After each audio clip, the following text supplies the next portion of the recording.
Bonjour à tous et bienvenue donc au webinaire sur la sécurisation des quais. Je vous propose juste d'attendre quelques secondes afin de permettre donc aux participants de finaliser leur connexion. Et on démarre d'ici quelques secondes.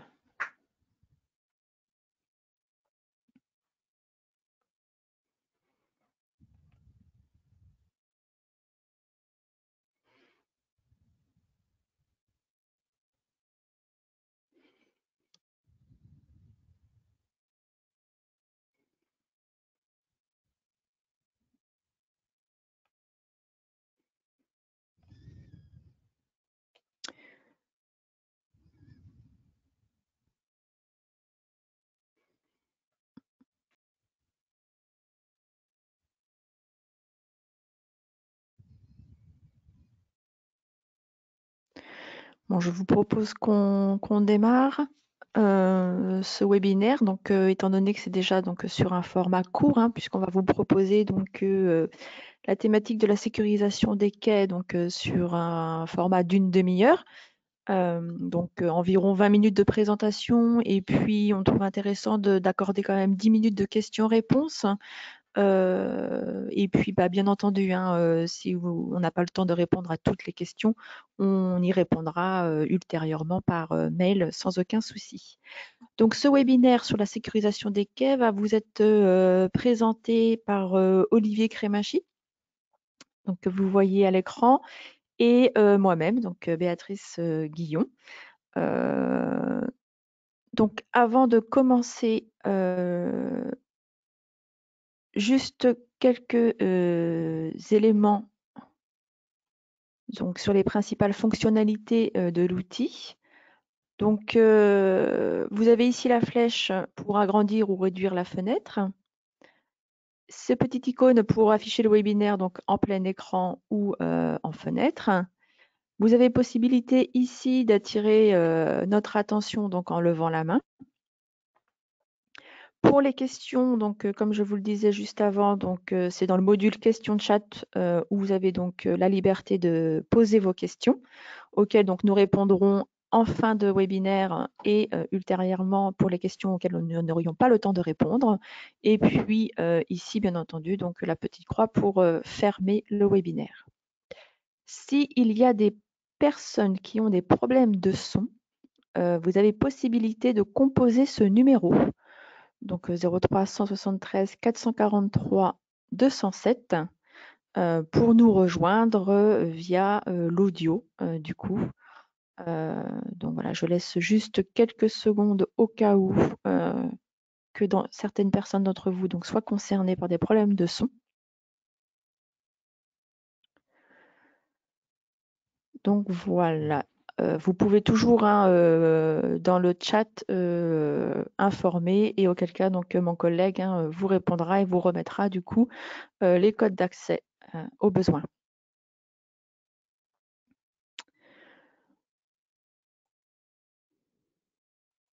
Donc ce webinaire s'inscrit dans un programme de prévention sur la filière logistique, un programme de prévention qui est mené en région, dans lequel participent une centaine d'établissements, dont certains parmi vous qui participent. Donc ce programme se focalise principalement sur les opérations de chargement-déchargement et porte sur 3 axes prioritaires que sont la sécurisation des zones de chargement-déchargement et plus particulièrement donc la sécurisation des quais qui est le thème de notre webinaire de ce matin. Le deuxième axe porte sur l'analyse des accidents du travail qui sera traité sur un second webinaire cet après-midi. Et enfin, donc le troisième axe qui concerne les protocoles de sécurité dont le webinaire vous sera proposé jeudi matin. Donc, lors de nos interventions en entreprise, nous observons à la fois un certain nombre de risques, mais également donc des bonnes pratiques. Et c'est sur la base de ces constats que nous avons choisi d'orienter la présentation qui va suivre. Donc, concernant les principaux risques observés, nous retrouvons essentiellement les chutes de hauteur et de plein pied, ainsi que tout ce qui est risque de heurt et d'écrasement, essentiellement lié à la circulation au sein de l'entreprise, hein, c'est-à-dire au flux piétons, engins, véhicules, ou encore hein, lors de la manipulation des charges. Donc, fort de ce constat, nous aborderons à travers des cas concrets de situations observées en entreprise 3 types de mesures de prévention, que sont les éléments de liaison quai-véhicule, les dispositifs de calage ou de blocage des véhicules à quai, et également donc quelques équipements de protection contre les chutes de hauteur. Donc, je vais maintenant laisser la parole à mon collègue Olivier Crémachi qui va vous donc présenter les différentes situations observées et les mesures de prévention que nous recommandons. Donc bonjour à toutes et à tous à mon tour. Béatrice, je te laisse reprendre la main sur les quelques questions, parce qu'il y a une personne qui a un souci notamment avec le son. Si tu peux voir ça. Donc voilà, pour reprendre hein, donc les éléments dont a parlé Béatrice à la suite de notre état des lieux, ce qu'on a souhaité faire aujourd'hui, encore une fois, hein, dans le cadre de ce délai très court de présentation, c'est d'être assez pragmatique et objectif voilà, sur des matériels et sur des possibilités de mise en œuvre. Donc on a pris tout simplement une situation que l'on a observée au cours de nos visites, et la situation observée telle qu'elle est décrite et que vous voyez sur cette photo, elle traite et elle concerne notamment les risques prioritaires identifiés, que ce soit du risque de chute de hauteur, hein, comme vous pouvez le voir depuis le quai, que ce soit des risques de chute de plein pied, puisqu'on a un quai, alors on ne le voit pas tout à fait ici, mais il y a une pente entre les portes du fond et le quai, donc avec du risque de chute de glissade, du chute de plein pied par glissade, le risque d'écrasement, puisqu'on a voilà, un véhicule qui recule et aucune zone de sécurisation entre les éléments de quai et le véhicule. Et puis là, on a une combinaison également avec des risques de manutention, en tout cas des plaques, hein, puisqu'on est sur des systèmes le système actuel, là, le système de mise à quai, qui est un système qui nécessite la manutention manuelle. Hein, donc, il faut lever la plaque, comme on voit sur la plaque de gauche, il faut tirer la plaque pour la lever, pour la faire basculer, pour faire la jonction avec le véhicule. Donc là, on avait une situation qui regroupe pas mal des problématiques qu'on a pu observer, alors en globalité ou des fois dispersées en fonction des situations. Donc voilà la situation de base. Donc Béatrice, si tu peux passer sur la diapo suivante, s'il te plaît. Voilà, merci. Donc, ce qu'on a souhaité, encore une fois, hein, pour être très pragmatique et puis rapide, voilà, on vous montre directement la situation finale à la suite de la réalisation mise en œuvre ou des réalisations mises en œuvre par l'entreprise pour permettre de répondre encore une fois aux problématiques qu'on avait évoquées.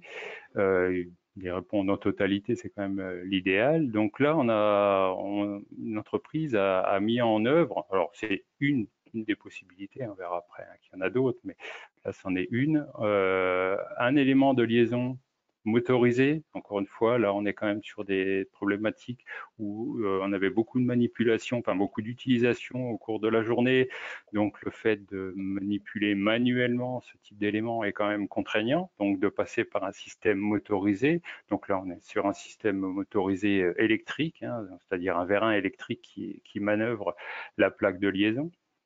Cette plaque de liaison qui est en position, on va dire, repos, hein, donc non utilisée, qui est en position verticale, permet de traiter sur la zone de recette également le risque de chute de hauteur. Donc voilà, avec un même élément, avec un même moyen, on permet de traiter plusieurs risques d'un seul coup. On a également ce qu'on appelle des tampons. Hein, les tampons, donc c'est la partie orange, hein, le contact véhicule-quai avec une zone de sauvegarde de 500 mm, c'est-à-dire que la seule liaison se fait au niveau des tampons. Donc si quelqu'un se trouve entre les deux tampons, il est à l'abri, on va dire, en tout cas d'un contact et notamment d'un écrasement. Hein, ça fait partie des accidents malheureusement qui arrivent et qui sont en général assez fatals. cet élément donc, de liaison est également relié, on va dire, associé à un dispositif de calage du véhicule que l'on voit en partie basse, hein, donc l'élément orange qui est au niveau du sol. Et cet élément de calage, ce dispositif de calage, donc qui va venir se positionner, en général, on est sur le dernier essieu du véhicule, enfin de la remorque du véhicule, va venir donc caler ce véhicule pour éviter également ce qu'on appelle les départs intempestifs du véhicule, alors qui sont aussi des phénomènes que l'on rencontre, enfin, dont on a une connaissance assez fréquente, alors que ce soit des départs intempestifs parce que le conducteur pense que le chargement est terminé, pardon, et part, alors que le chargement n'est pas encore terminé, qu'éventuellement il y a même un chariot avec un conducteur encore à l'intérieur du véhicule, ça ce sont des cas assez fréquents. Il peut aussi y avoir des départs intempestifs qui sont plutôt liés à des problèmes mécaniques du véhicule. Voilà, donc ça, on le redétaillera un petit peu après. Et puis, une autre dimension qui est la protection des chutes de hauteur. Alors, à deux niveaux, qu'elles soient sur l'ensemble du quai, hein, vous voyez de part et d'autre de l'élément de liaison, des garde-corps qui sont mis en place hein, pour traiter la zone. Et puis, sur cet élément de liaison, en latéral, hein, les deux parties bleues pleines hein, qui viennent protéger également du risque de chute latérale lors de l'utilisation et lors de la liaison de l'élément de liaison entre le quai et le véhicule. Voilà. Donc là, on est sur une vue globale de ce qui est envisageable et avec un intérêt alors pour ce type de matériel, c'est qu'il nécessite très peu de génie civil, puisque vous le voyez, hein, c'est un matériel global, enfin complet, qui vient s'accrocher, qui vient se positionner devant le quai béton, hein, qu'on voit en gris, et qui est juste splitté au niveau du sol. Donc pas de nécessité de génie civil, comme on peut l'avoir dans certains autres équipements. Bon, maintenant voilà, encore une fois, c'est un des éléments de réponse. Donc OK pour la suite. Voilà. Donc là, on voit le système, on va dire, en cours d'utilisation. Sur la diapo d'avant, bon, on le voyait au niveau des feux, le feu était vert, hein, donc ça sous-entend que le matériel enfin l'emplacement est disponible pour réaliser une opération de chargement et notamment une mise à quai du véhicule.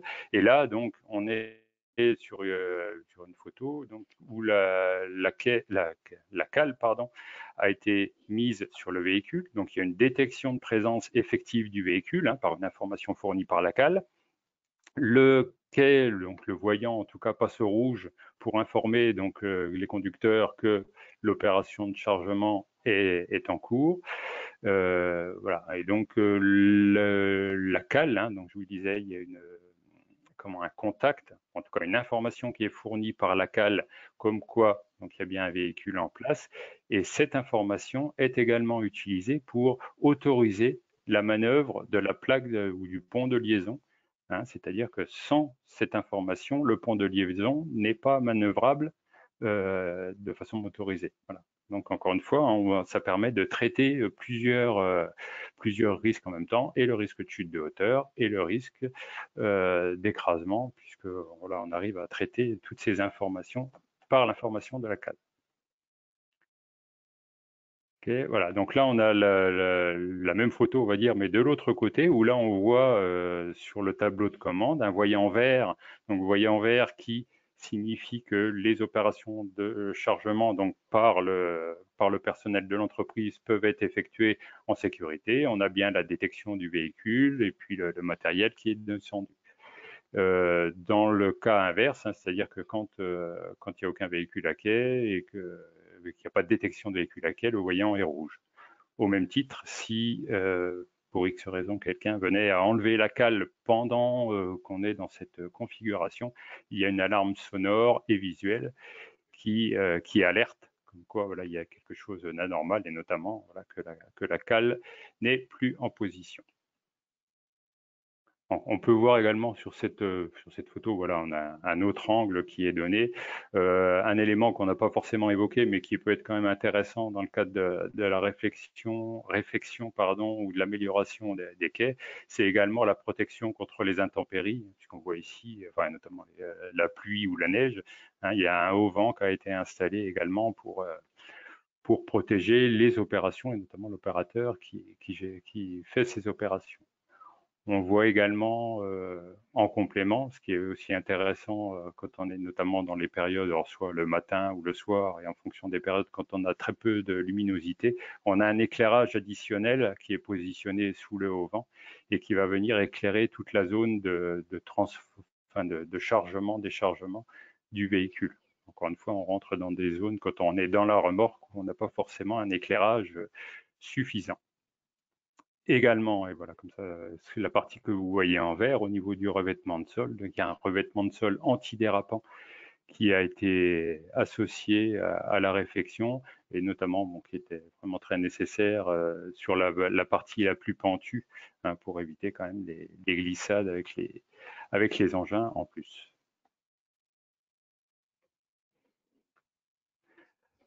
Donc voilà, la situation qu'on a vue avant, une situation traité dans sa globalité, qui reprend donc tous les risques qu'on avait évoqués, que Béatrice vous avait présenté tout au début.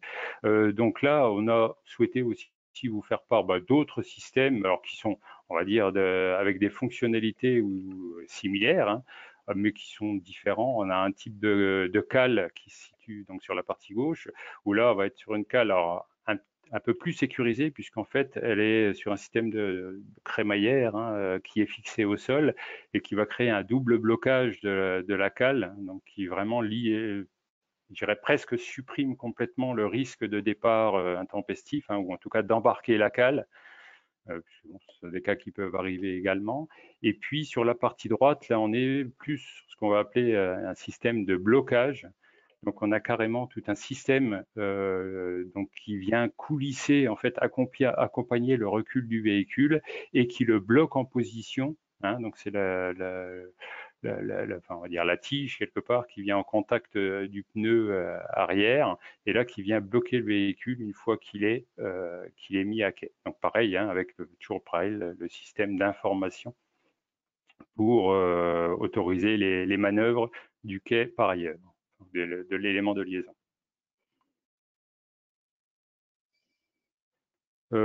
Autre principe que l'on a pu rencontrer, alors les niveleurs, on vous l'a mis, là ce qu'on voit un niveleur à lèvres télescopiques. Pourquoi lèvres télescopiques? Parce que en fait, avec un niveleur classique, avec système basculant, on ne peut pas avoir la zone de sauvegarde de 500 mm. Donc, il faut vraiment passer par des systèmes de niveleurs à lèvres télescopiques qui nous permettent de combiner ce niveleur avec les tampons de 500, comme on peut le voir sur la partie droite, parce qu'en fait, c'est le même élément qui est en photo. Et sur la partie droite, c'est ce qu'on appelle un tunnel de transbordement. Donc, en gros, c'est un ensemble complet, comme on a pu le voir par ailleurs donc sur la première réalisation, qui vient se greffer complètement sur un quai béton en général, alors qui, encore une fois, nécessite une intervention limitée d'un point de vue génie civil. Alors, pas pour le pont de liaison, pas pour le niveleur, je veux dire, puisque le niveleur, ça nécessite quand même entre 3 et 4 semaines de blocage du quai pour le génie civil. Voilà. Donc, mais là, voilà, on est sur un package complet qui permet de traiter et les intempéries, et le risque de chute de hauteur, et le niveleur. Ensuite, voilà. Autre élément là qui est important à prendre en compte, et c'est des choses que l'on voit très fréquemment, on considère qu'on a traité le risque de chute de hauteur puisque l'élément de liaison enfin en tout cas le quai est équipé de portes sectionnelles, donc qui sont normalement, on va dire, fermées. Or, on se rend compte qu'elles sont assez souvent ouvertes, notamment par les périodes de grande chaleur que l'on peut traverser. Donc, si vous êtes concerné par ce type de porte qui traite du risque, qui permet de protéger du risque de chute de hauteur, mais que ces portes sont ouvertes, il faudra compléter par des éléments de ce type qui sont des barrières en fait mobiles, donc des barrières qui vont s'ouvrir en 2 vantaux.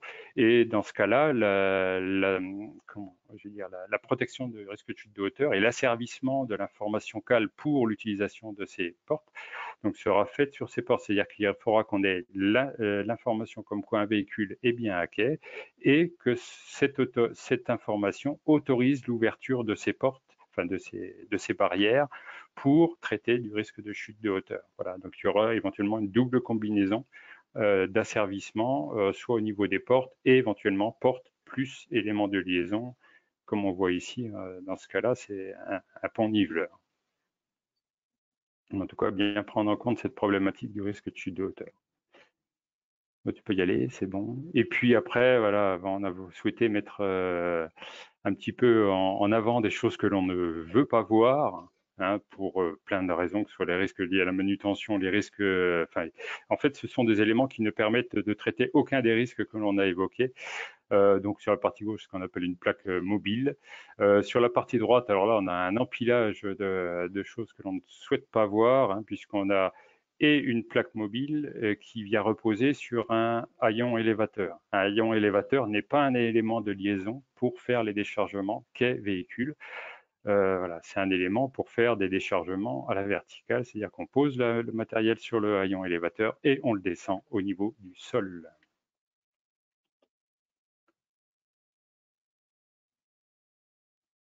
Voilà, donc on a fait une présentation, encore une fois, très simpliste, mais bon, qui est quand même déjà complète. Vous pourrez vous aider, de toute façon, il y a encore beaucoup d'éléments, notamment il y a un guide de l'INRS, hein, le guide des 6059, qui traite de la conception et des rénovations de quais, donc au niveau des opérations de chargement-déchargement. On a également un espace sur le site de la CARSAT Bourgogne-Franche-Comté qui traite spécifiquement des opérations de chargement-déchargement et qui reprend en compte les 3 thématiques dont avait parlé Béatrice tout au début. Et puis, il y a également une possibilité d'accompagnement ou d'aide financière, alors pour les entreprises de moins de 50 salariés en l'occurrence, dans ce cadre-là, pour accompagner à l'amélioration de la mise en œuvre de ces quais, de la sécurisation de ces quais. Voilà, donc pour la présentation, vous avez dit que ce serait très court, on ne peut pas non plus élargir, mais voilà, je pense qu'on a une présentation, en tout cas une première approche assez complète de ce qu'on peut faire ou pas faire dans ce type de, euh, de protection. Donc, on vous propose de passer donc aux questions, à répondre à quelques Effectivement, questions. merci Olivier. Donc j'ai essayé de répondre à quelques questions au fil de l'eau.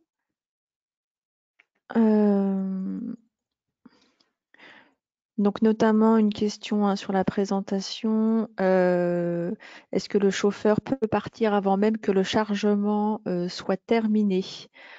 Par rapport donc, à la situation, où les différentes mesures techniques étaient présentées dans son Donc, ensemble. Donc en fait, voilà, hein, dans le principe, hein, je vais redécrire très rapidement, le véhicule se met à quai, le véhicule est calé, on a l'information comme quoi le véhicule est effectivement, enfin il y a effectivement un véhicule calé.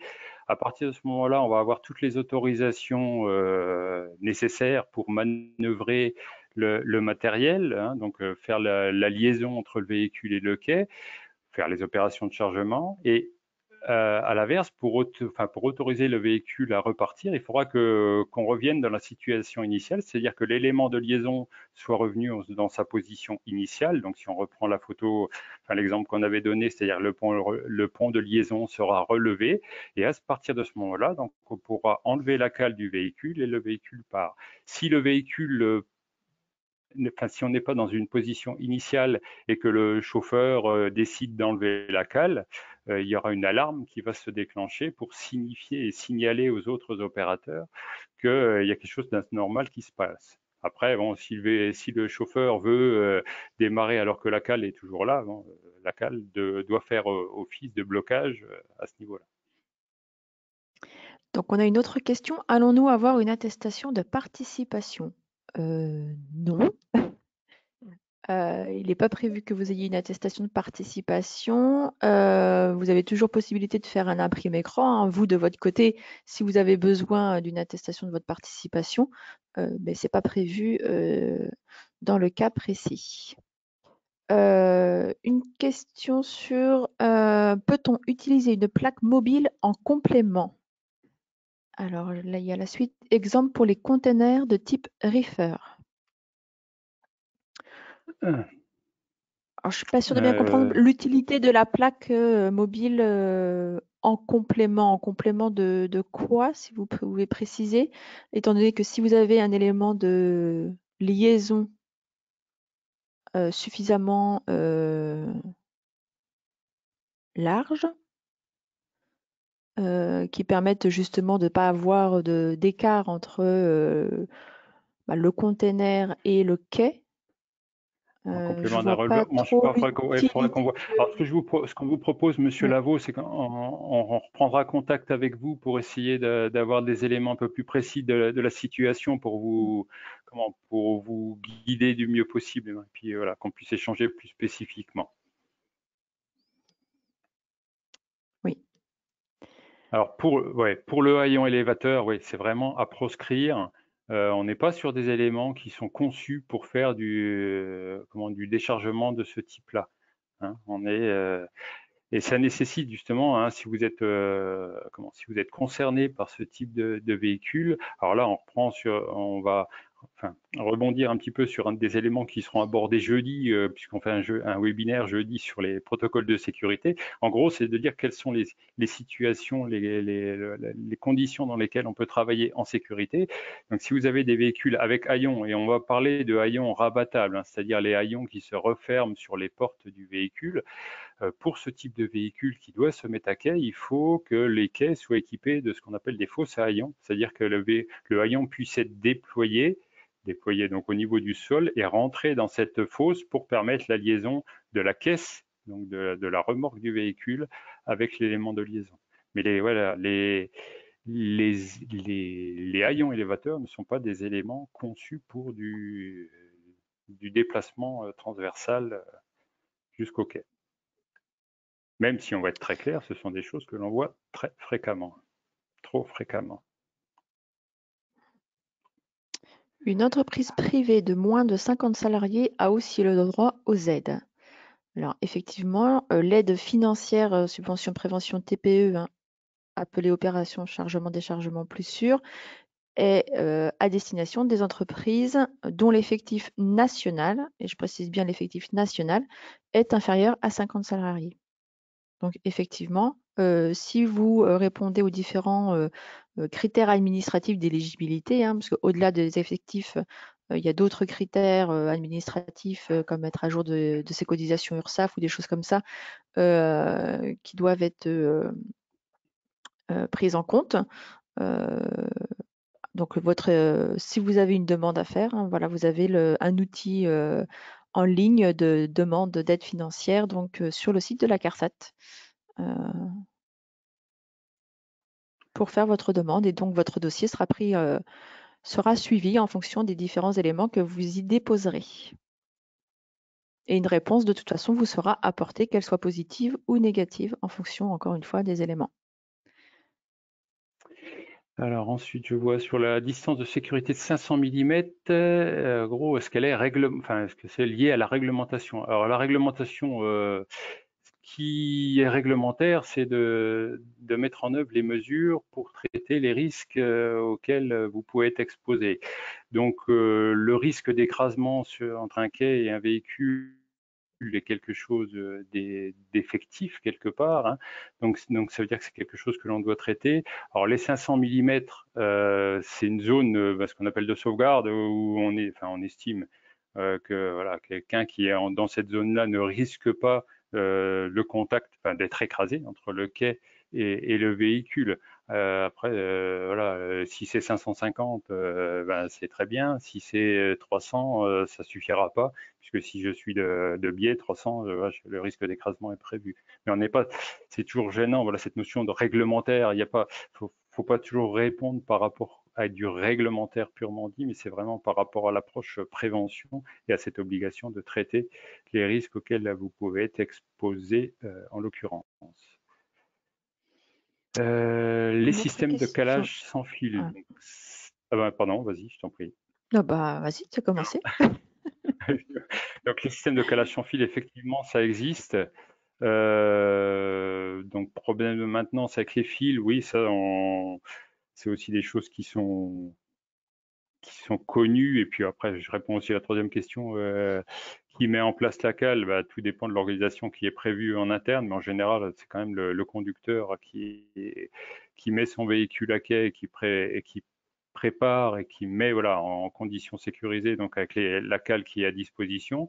Pour les systèmes, donc les problématiques de maintenance, et notamment des fils qui traînent, comme vous l'avez vu donc sur une des photos, il y a des systèmes aussi de calage avec un bras donc, qui vient accompagner le câble et en position repos, la cale revient de fait, hein, puisque c'est un système avec ressort, hein, la cale revient de fait contre le mur, hein, donc ce qui évite aussi les fils qui traînent.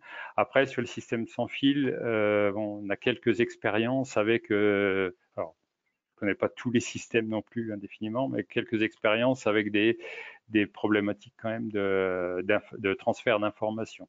Donc, à faire quand même des tests et à bien valider avant de s'engager dans ce type d'éléments. Hein, notamment avec les Wi-Fi, ainsi de suite. C'est pas toujours efficace à 100%. Donc, peut-il y avoir une aide financière pour des associations? Donc, bah, les aides financières sont à destination de toute entreprise du régime général et à partir du moment où vous avez des salariés donc, qui sont affiliés au régime général. Donc, en fonction des statuts de votre association et si vous avez des salariés du régime du droit privé, oui, vous aurez le droit, encore une fois, en fonction des critères d'éligibilité et du budget, je rajoute, hein, puisque voilà, les enveloppes budgétaires ne sont pas indéfinies, donc je reprécise pour tout à l'heure aussi, et en fonction du budget, donc vous pouvez faire votre demande d'aide financière sur le site de la CARSAT. Il y avait une question sur les coûts des dispositifs de calage. Donc c'est difficile de répondre à la question parce que ça dépend en fait du dispositif de calage que vous souhaitez, étant donné qu'il y en a de différents types. La fourchette de prix peut être Et également très variable. voilà, très variable. Après, il y a différents fournisseurs hein, qui peuvent proposer donc, ces systèmes de calage. Après, ça dépend voilà, si c'est du calage avec une cale, comme ça a été présenté dans la présentation. Faut prévoir les coûts d'asservissement aussi. Hein, donc, il y a un petit peu de génie électrique. On est entre, pour la cale simple, hein, tu me dis si je me trompe, entre 700 et 1500 euros.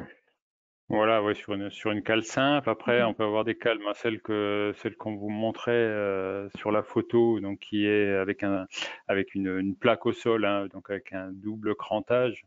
On est plutôt sur quelques milliers d'euros. Mais voilà, donc tout dépend aussi des configurations, des utilisations qui en sont faites.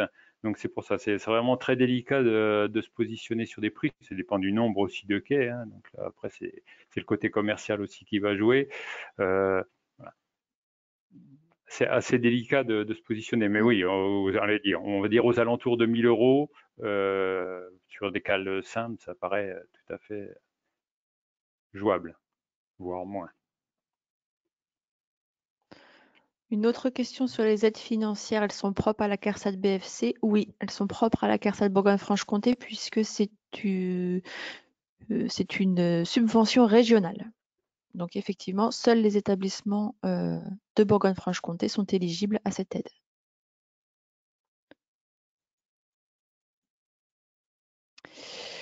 Je ne vois pas d'autres questions. Pour le moment, il est 12h05. Bah, a priori, ce qu'on Oui. fera de toute façon, nous on rebalayera les questions après le webinaire. Hein, on regardera s'il y a de nouvelles questions ou voilà, ou des questions qui nécessiteraient approfondissement. De toute façon, donc on avait déjà vu avec Monsieur Lavaux, hein, donc on reviendra vers vous pour répondre à votre problématique de conteneur. Mmh. Et puis bon, on essaiera d'apporter d'autres réponses s'il y en a besoin. En tout cas, on vous remercie de votre présence, de votre écoute.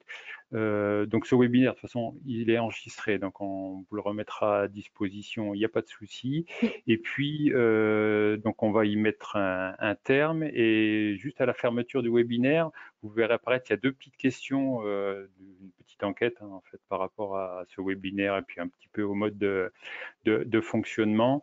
Et ben, on vous invite à y répondre, ça nous aide aussi, voir si c'est des choses qui peuvent présenter un intérêt pour vous dans le futur. Encore une fois, merci pour votre participation, et puis ben, peut-être à cet après-midi pour Oui. l'analyse des AT pour ceux qui sont inscrits, et puis à d'autres jeudi, pardon, je vais y arriver, pour les protocoles de sécurité. Donc à très Merci à bientôt, et tous. Bon bonne appétit. journée et bon Bonne appétit journée. également. Au revoir. Au revoir.